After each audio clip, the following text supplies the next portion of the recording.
They say every person has a price. For my father, it was a blue leather ledger hidden under the floorboards for 20 years. For the man I almost married, it was a billion-dollar merger. And for the man who saved me, it was the power to own my soul. But to understand how I ended up on a rainy pier with a billion-dollar secret in my hand, we have to go back to the day my life was supposed to begin. The ivory silk of Celine's Vera Wang gown felt like a shroud, suffocating her in a room filled with the scent of 2,000 lilies that were rapidly beginning to wilt. Behind her, the suffocating hum of the city's elite had reached a fever pitch. 200 of the most powerful people in the country had been sitting in those pews for 2 hours, their sympathy slowly turning into a sharp, jagged mockery. Her bridesmaid, Nia, leaned in, her voice a trembling whisper. "Celine, your father is calling it. The paparazzi are already blocking the main gates. We have to go out the back." "One more minute," Celine whispered, her eyes fixed on the empty space where Baek Jiseo was supposed to be standing.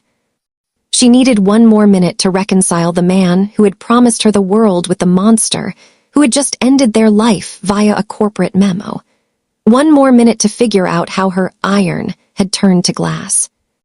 Her thumb, tipped in a French manicure that now felt like a costume, hovered over Jiseo's name. She didn't send a plea, she sent her soul, raw and bleeding. "I am standing at the altar in the dress you chose. If I ever mattered more than a merger, tell me why." She hit send. She waited for the chime, but the reply never came her husband-to-be. The heavy oak doors of the cathedral groaned as they swung open. Celine Avery stood at the top of the stone steps, her ivory silk wedding dress glowing under the bright afternoon sun. But the light felt cold. Below her, a swarm of paparazzi waited like hungry wolves, their cameras clicking like gunfire. They were all waiting to capture the black bride, the woman a billionaire had dumped in front of the whole world. Suddenly, a large black Maybach pulled up to the curb, cutting off the view of the reporters. The crowd went quiet as 4 massive men in dark suits stepped out. They moved together, pushing the reporters back and clearing a wide path up the stairs. Then Yoon Taesan stepped out of the car. He didn't look at the cameras.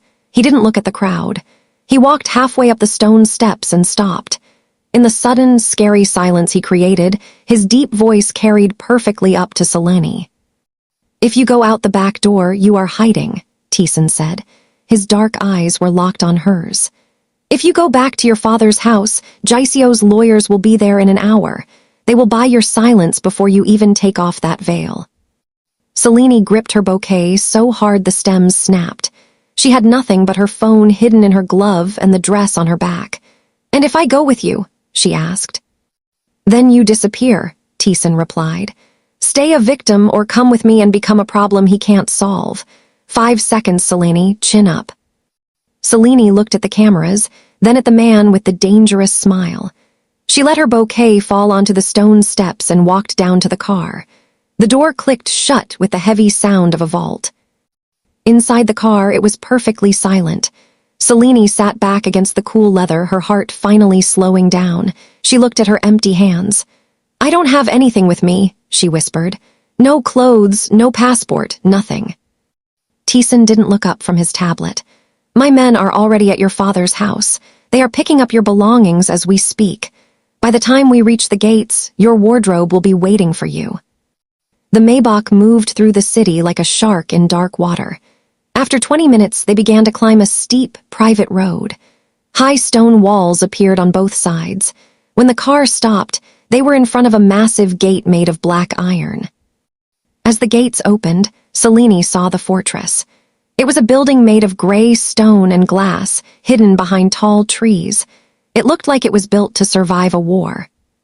The car stopped in a wide courtyard. Taesan stepped out and held the door open for her. 2 men walked toward them. One was Jang Ik-hin, tall with a short, military haircut.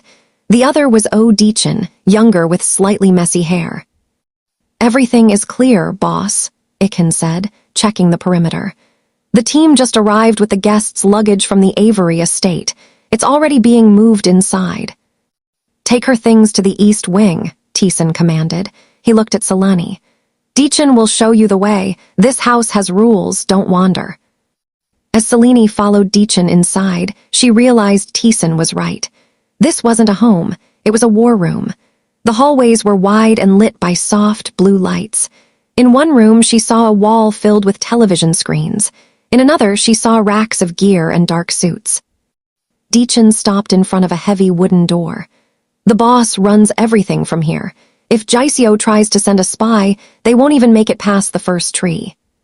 He opened the door to a beautiful room with wine-colored furniture. Several suitcases, her suitcases, were already sitting by the bed. "Get some rest, Selene," Taesan's voice came from the hallway. "Tomorrow, the news will be full of your face, but inside these walls, you aren't the girl who got left behind.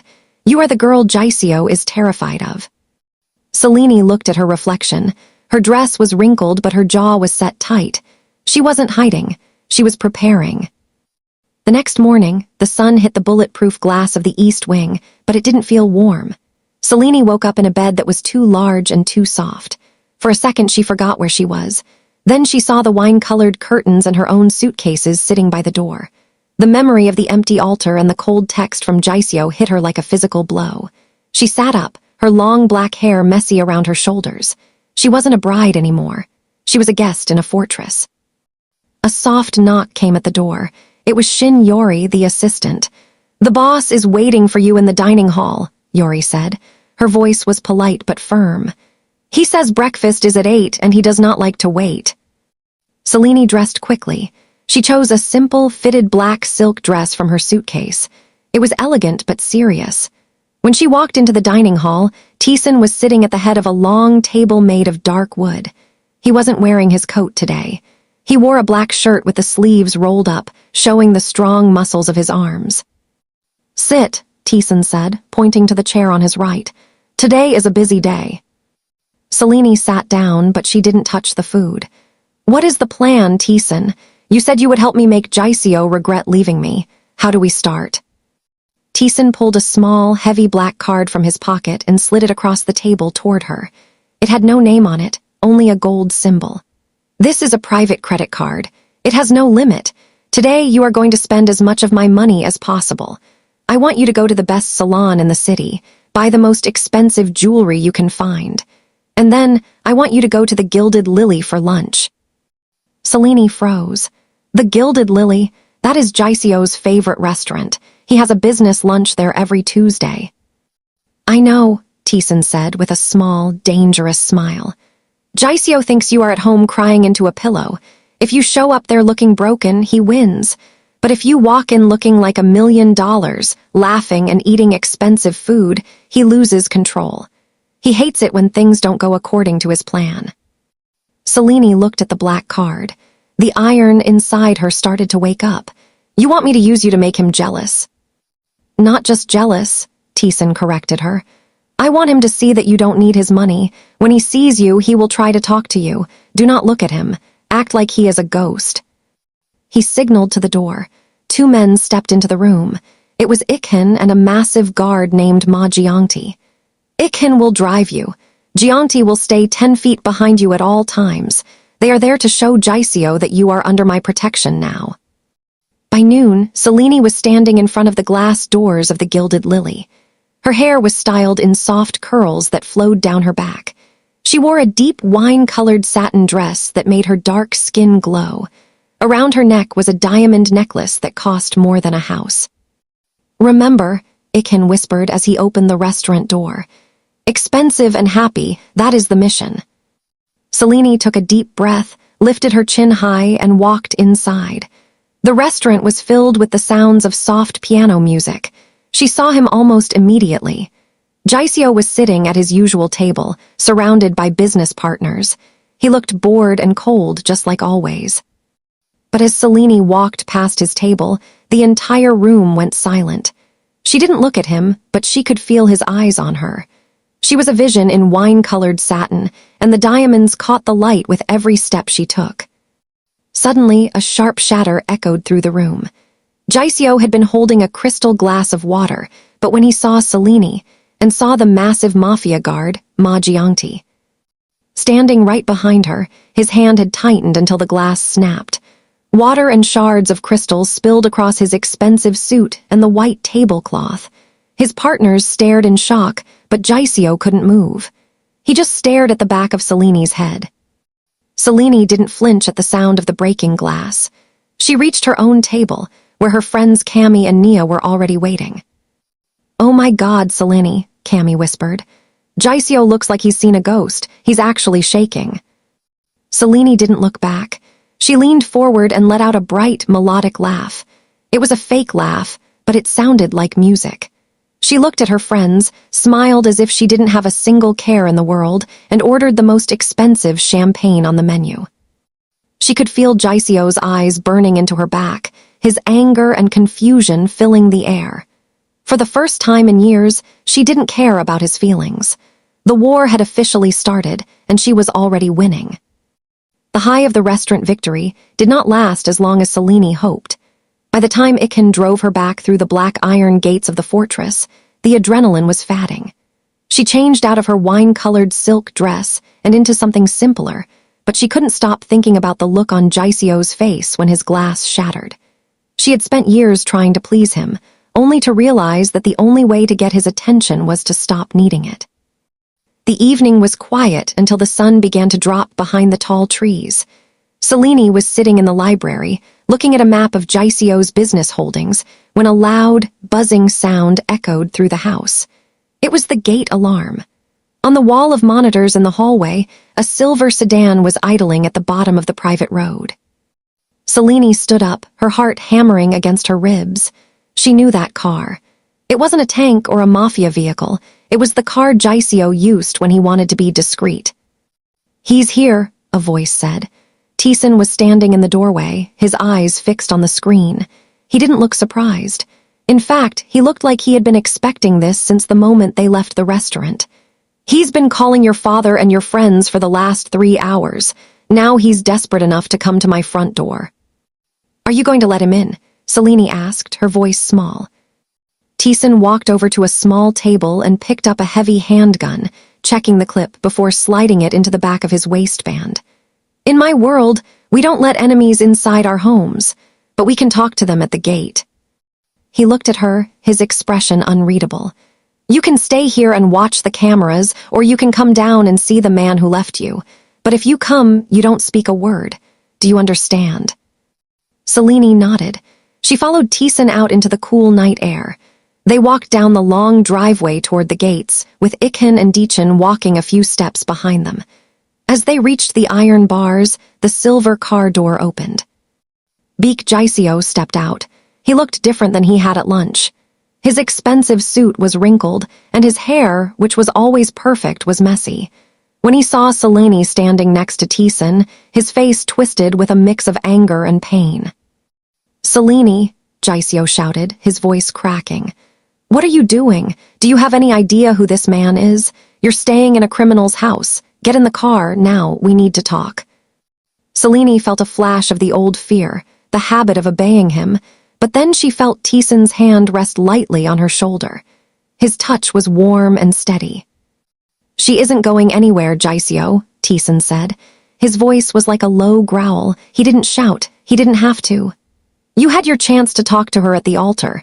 You chose a boardroom instead. The contract is over." "This has nothing to do with you, Taesan." Jiseo stepped closer to the bars, his hands gripping the iron. "Selini, I can explain about the merger. It was a trap. I had to protect the company. I was going to come for you after the weekend. I didn't mean for it to happen like this." "You sent a text, Jiseo," Selini said, breaking her promise of silence. She couldn't help it. "You told me not to follow you. You treated me like a bad investment." Jiseo looked like he had been slapped. "I was trying to save our future. This man is just using you to get to me. He's a thug, Selini. He's dangerous." Taesan laughed, but there was no humor in it. He stepped forward, putting his face inches away from Jiseo's through the bars. The cold billionaire looked small compared to the rugged mafia boss. "You're right about one thing. I am dangerous. But I didn't leave her standing alone in front of 200 people. I didn't buy her silence with a check. I gave her a place to stand when you pushed her down." Taesan reached into his pocket and pulled out a small, silver coin. He flipped it through the bars and it landed at Jiseo's feet. "Go home, Jiseo. If you come back here, my men won't be this polite.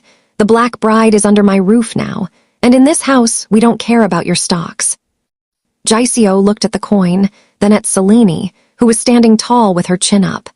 He looked like he wanted to scream, but he saw the dark shadows of Ikhen and Deechin moving behind Taesan. He realized he was in a world where his money meant nothing. Without another word, Jiseo turned and got back into his car. The tires screeched as he drove away into the dark. Selene watched the red taillights disappear, feeling a strange sense of peace. The ghost of her past was finally gone. Taesan turned to her, his hand still on her shoulder. "He'll be back," he warned. "But next time he won't come with explanations. He'll come with a war." Selene looked at the dark fortress behind them. "Then I guess we should get ready." The peace that followed Jiseo's departure did not last through the night. 2 hours after the silver sedan disappeared, the quiet of the fortress was shattered. Selene was in her room, trying to read, when she heard the distant, sharp pop of gunfire coming from the lower gates. Then came the screech of tires and the heavy thud of boots running through the hallways. The blue lights in the corridor turned a deep, warning red.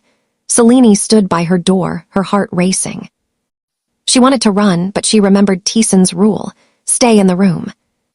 The house fell silent again after 30 minutes. Selene waited, gripping the silk of her robe until she heard a heavy stumble in the hallway outside her door. She opened it slowly and gasped. Taesan was leaning against the wall, his breath coming in ragged gasps. His black shirt was torn at the shoulder, and a dark, wet stain was spreading fast across the fabric. His face was pale, and a thin trail of blood ran down his forehead. "Taesan," she whispered, reaching out to catch him as he swayed. "It was a message," he grunted, his voice sounding like crushed gravel. "Jiseo didn't come back, but he sent people who work for him. They tried to hit the supply trucks." He winced as he tried to stand straight. "Ikhen is checking the perimeter. I'm fine." "You aren't fine. You're bleeding," Selene said. She didn't wait for him to argue. She grabbed his arm and pulled it over her shoulder, leading him into her room. She helped him sit on the edge of the large bed. She ran to the bathroom and grabbed the first aid kit she had seen earlier, along with a bowl of warm water and a clean cloth. When she returned, Taesan had managed to peel off his shirt. Selene stopped in her tracks.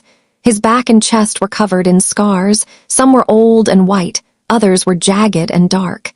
They looked like a map of a very violent life. But the new wound on his shoulder was deep and angry. A bullet had grazed him, leaving a long, bleeding tear in his skin. Selene sat behind him and dipped the cloth into the water. As she touched the wound, Taesan's entire body tensed. He let out a low hiss of pain, his fingers digging into the silk sheets of the bed. "Easy," she murmured, her voice soft and steady. "I've got you." As she cleaned the blood away, the silence in the room became heavy and tight. For the first time, Selene wasn't looking at the mafia boss or the monster who lived in a fortress. She was looking at a man who was made of flesh and bone. She saw the way his muscles jumped when she applied the antiseptic. She saw the way he closed his eyes, his long lashes casting shadows on his cheeks. He looked tired, not just from the fight, but from years of being the person everyone was afraid of. "Why do you have so many?" she asked softly, her fingers tracing a faded scar near his ribs.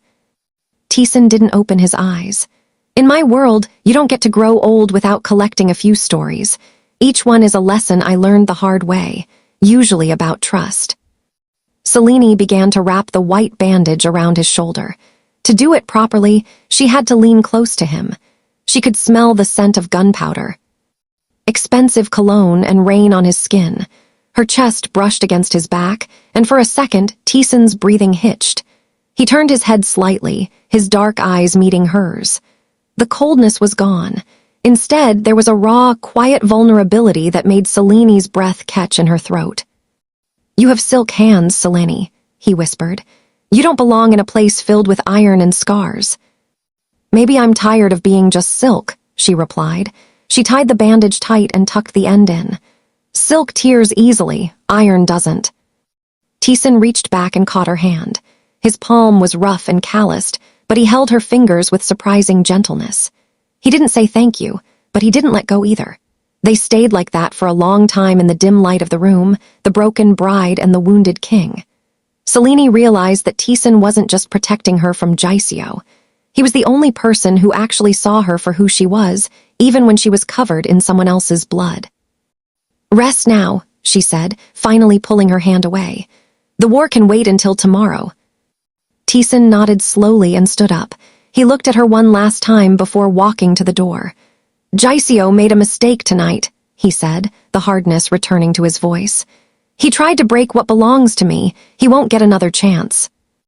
As the door clicked shut, Selene looked at the red-stained water in the bowl. She wasn't afraid of the fortress anymore. She was afraid of how much she wanted to stay. The days following the attack on the fortress were quiet, but the air felt heavy. Selene spent most of her time in the library, watching the news. Every channel was talking about the Black Bride and the billionaire who left her at the altar. Jiseo was trying to act like everything was fine, but his company was losing money every hour. People didn't trust a man who would treat his future wife like a business mistake. One afternoon, Taesan walked into the room. He was wearing a fresh black suit, and his shoulder was moving more easily now. He held a thick, gold-edged card in his hand. He tossed it onto the table in front of Selene. It was an invitation to the Crystal Gala, the biggest social event of the year. Every rich and powerful person in the city would be there, including Jiseo and Selene's father.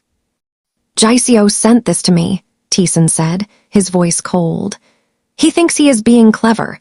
He wants me to show up alone so he can tell everyone that you are my prisoner. He wants to tell the world that I kidnapped you to get to his money." Selene looked at the gold card. "He wants to turn the city against you." "He wants to turn them against us," Taesan corrected her. He leaned against the desk, looking her straight in the eye. "If you stay here, he tells the story. But if you walk through those doors with me, you tell the story. You show them that you chose this side. You show them that the Avery legacy isn't something he can buy." Selene felt a spark of excitement mixed with fear. "You want me to crash the gala with you?" "I want you to destroy him with a smile," Taesan said. "I have already picked out your armor. It is waiting in your room." When Selene went to her room, she found a dress that took her breath away. It was made of midnight blue silk that looked like the evening sky. It was covered in tiny black crystals that caught the light whenever she moved. Along with the dress was a set of silver jewelry that looked like sharp vines. It wasn't a wedding dress. It was the outfit of a warrior. The night of the gala, the city was glowing with lights. As the black Maybach pulled up to the Grand Hotel, a sea of reporters waited behind velvet ropes. When the car door opened, the flashing lights were so bright that Selene had to blink. Taesan stepped out first and reached back for her hand. His grip was strong and steady, a silent promise that he wouldn't let her fall. As Selene stepped onto the red carpet, a gasp went through the crowd. She wasn't the crying girl from the church. She was stunning. She walked with her head held high, her midnight blue silk trailing behind her like a shadow. She kept her arm locked in Taesan's, her fingers resting against the expensive fabric of his suit. Together, they looked like the king and queen of a dark empire. Inside the ballroom, the music stopped for a second as they entered. At the far end of the room, standing near a giant ice sculpture, was Jiseo. He was holding a drink and talking to a group of investors. When he saw Selene and Taesan, his face turned a pale, sickly gray. He watched as the people around him began to whisper and point. He saw the way the cameras turned away from him and toward the couple in blue and black. "Watch his phone," Taesan whispered in Selene's ear as they walked toward the center of the room. Across the hall, Jiseo's assistant ran up to him and whispered something urgently. Jiseo looked down at his phone, and his eyes went wide. On the giant screens near the bar, the financial news was scrolling by. Jiseo's company stocks were dropping faster than ever. The world was seeing the Black Bride, happy and powerful on the arm of his greatest rival. The message was clear. Jiseo had lost his prize, and he had lost his power. Jiseo tried to move toward them, his face twisted with anger. "Selene, you can't be serious. You're making a scene." Selene didn't stop walking. She didn't even look his way. She leaned closer to Taesan and laughed, the sound carrying across the quiet room. She looked perfectly happy, perfectly expensive, and perfectly finished with Baek Jiseo. "The stocks just hit a new low," Taesan murmured, leading her toward the dance floor. You didn't just crash a party, Selene, you just ended a kingdom. As they began to dance under the giant crystal chandeliers, Selene realized she didn't care about the money or the cameras. She only cared about the man holding her, the man who had given her the strength to finally fight back. The morning after the gala, the world was still talking about the midnight blue dress and the girl who had walked away from a billionaire. Selene sat in the sunny breakfast nook of the East Wing, but her phone wouldn't stop buzzing. It was a constant stream of messages from people who hadn't spoken to her in years. Her bridesmaids, Cami and Nia, were sending heart emojis and asking if Taesan was as scary as he looked. But it was the caller ID that made Selene's heart sink. Mom. Selene took a deep breath and answered, Hello, Mom. Selene, finally. Her mother's voice was high and nervous. Your father is packing the floor and the house is surrounded by trucks again. Everyone is saying you've joined that criminal. Jiseo's mother called me crying, saying you are destroying their family business. Selene, honey, please, just come home. We can fix this with Jiseo. He's willing to apologize if you just leave that fortress. Selene looked out at the tall stone walls of Taesan's home. He didn't apologize at the altar, Mom. He sent a text, and I'm not coming home to be a good girl anymore. I'm finally standing on my own feet. You aren't standing on your feet, you're standing on a landmine, her mother cried. That man, Taesan, he isn't a hero. He's using you to hurt the Beeks. Please, just tell me your plan. Are you coming back to us? My plan is to finish what Jiseo started, Selene said firmly. I love you, Mom, but I'm done being a piece in someone else's game. She hung up before her mother could cry again. The conversation left a bitter taste in her mouth. Was she really just a piece in a game? She looked down the hallway toward Taesan's private study. He had left early for a meeting at the docks, and for the first time, the heavy oak door was slightly open. Usually, Ikhin or Deechin stood guard, but today the hallway was empty. Selene walked toward the study, her footsteps silent on the thick carpet. She told herself she was just looking for a book, but her hands were shaking. She stepped inside the room, which smelled of old leather and expensive tobacco. On the massive desk, a thick blue folder was sitting open. It was labeled, Project Avery Beek Merger. Selene's breath caught. She began to flip through the pages. She expected to see Jiseo's lies, but instead, she saw Taesan's handwriting. There were dates going back 6 months, long before the wedding was even announced. There were bank records showing that Taesan had secretly bought a small company that Jiseo needed for his merger.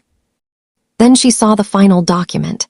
It was a contract that Taesan had sent to Jiseo's office on the morning of the wedding. It offered Jiseo a choice, give up the merger and keep Selene, or take the deal and leave her at the altar. Taesan hadn't just shown up to rescue her. He had created the very trap that forced Jiseo to choose the money over her. He had pulled the strings from the very beginning. He didn't save her from a sinking ship. He was the one who had poked the hole in the boat. You weren't supposed to see that. Selene jumped, dropping the folder. The papers scattered across the floor like white leaves. Taesan was standing in the doorway. He wasn't wearing his jacket, and his white shirt was unbuttoned at the collar.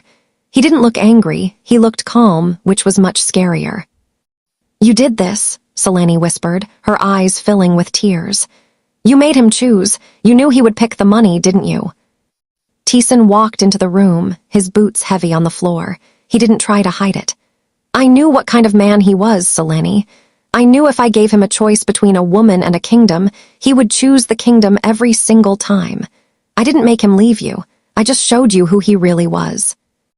You used me, Selene shouted, her voice echoing off the high ceiling.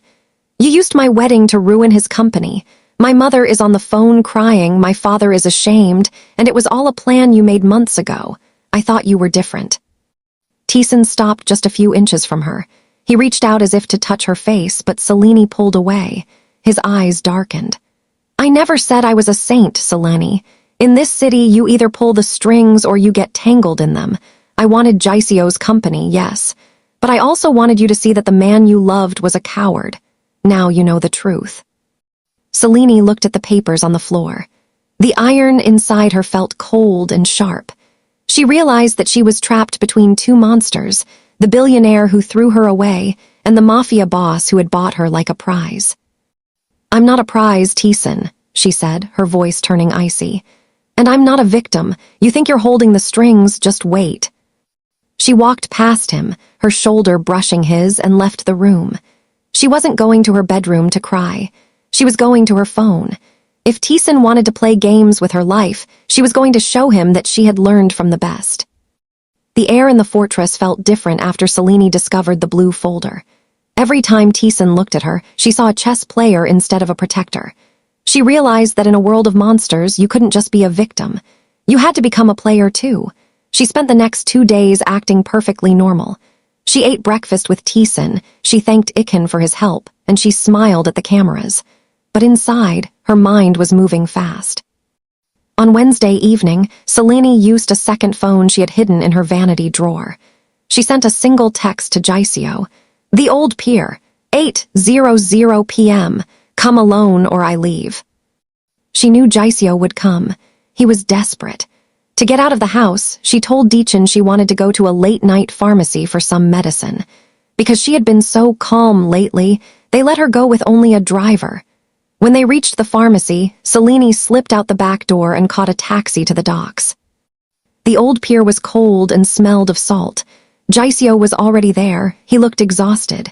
"Selene, thank God," he said, trying to grab her hand. She stepped back. "I didn't come here to go back to you, Jiseo. I came here because I know what Taesan is planning. He has a file. He's going to release a document tomorrow morning that will prove your merger was illegal. If that happens, you lose everything." Jiseo turned pale. "What? How do I stop it?"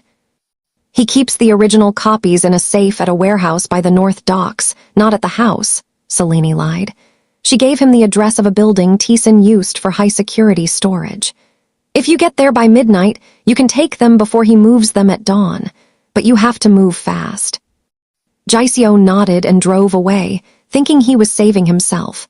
Selene caught a taxi back, picked up her medicine, and returned to the fortress before anyone noticed she was gone.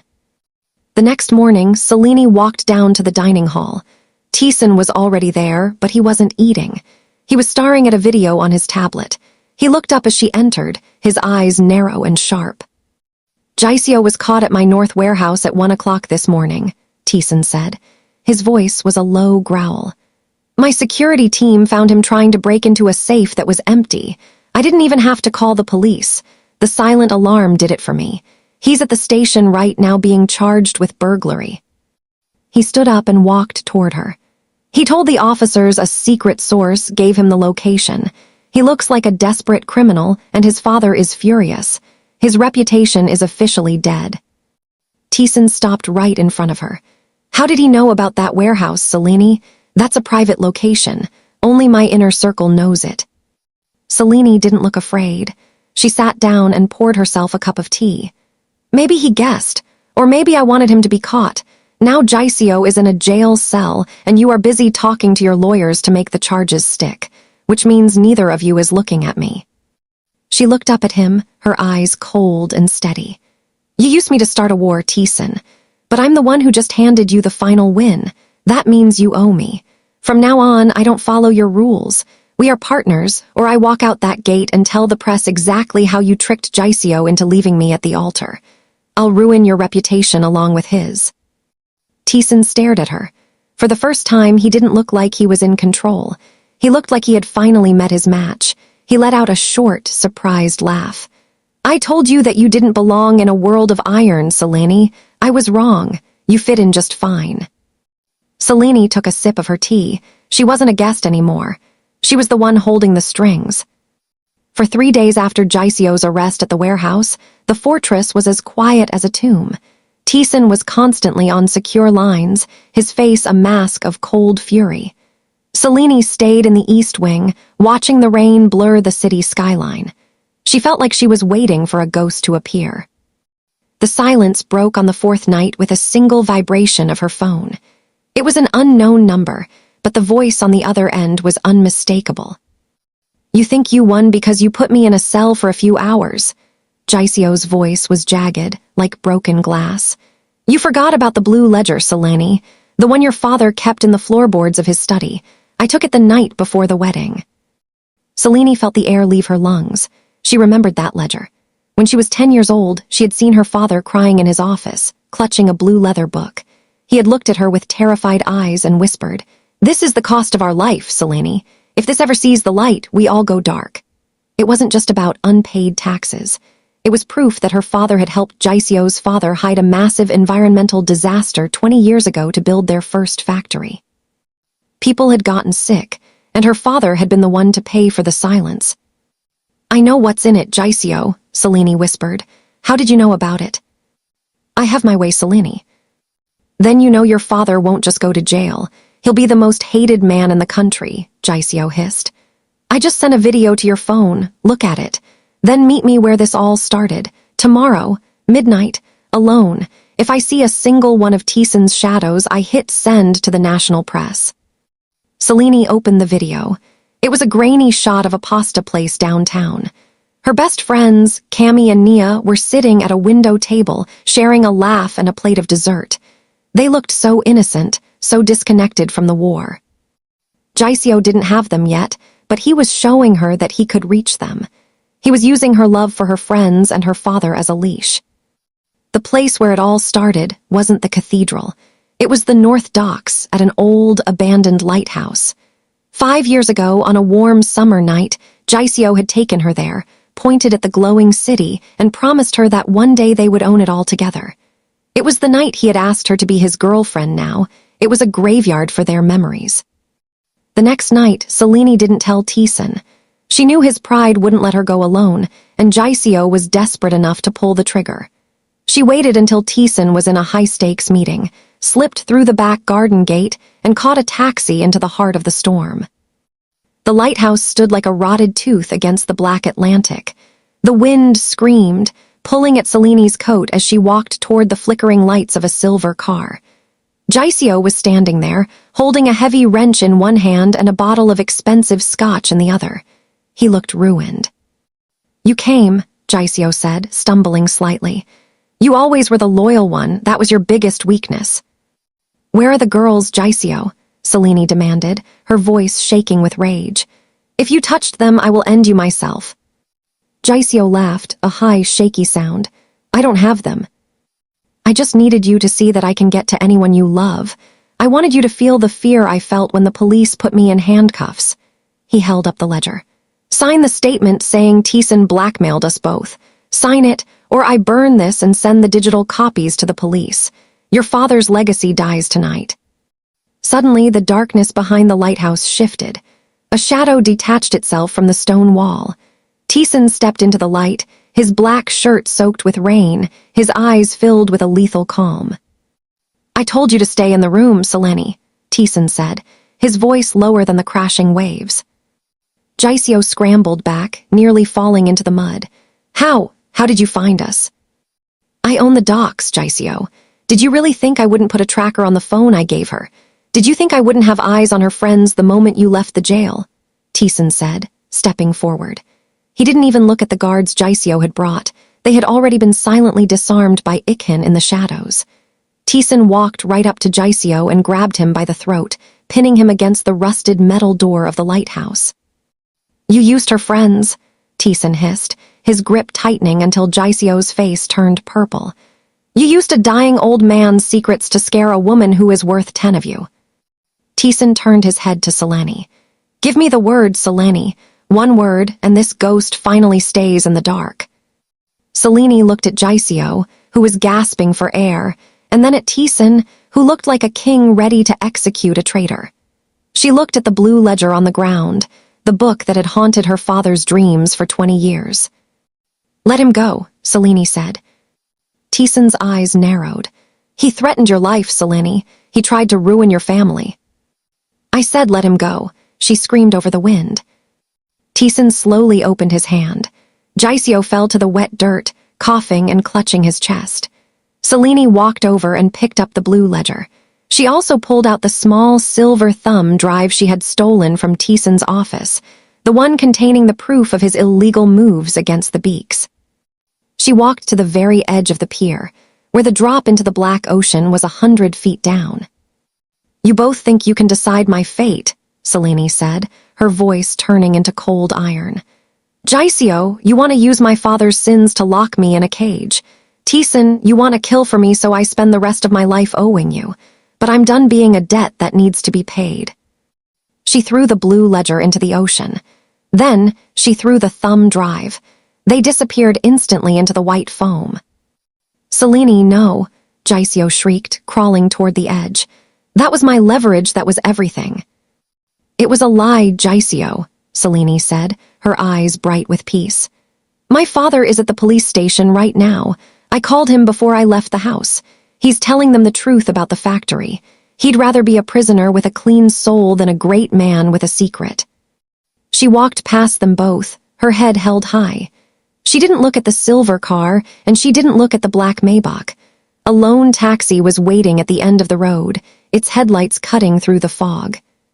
Where are you going? Jiseo whimpered from the ground. Selene stopped at the taxi door and looked back at the two most powerful men in the city. They looked small and broken, standing under the flickering light of a dead lighthouse. You both spent so much time trying to be the king of the board, she said, her voice a final, sharp strike. But you forgot that once the pawn reaches the other side, she doesn't need a king to win the game. The door slammed shut, and as the taxi drove away, Selene Avery looked into the rearview mirror. She was alone, she was broke, and for the first time in her life she was free.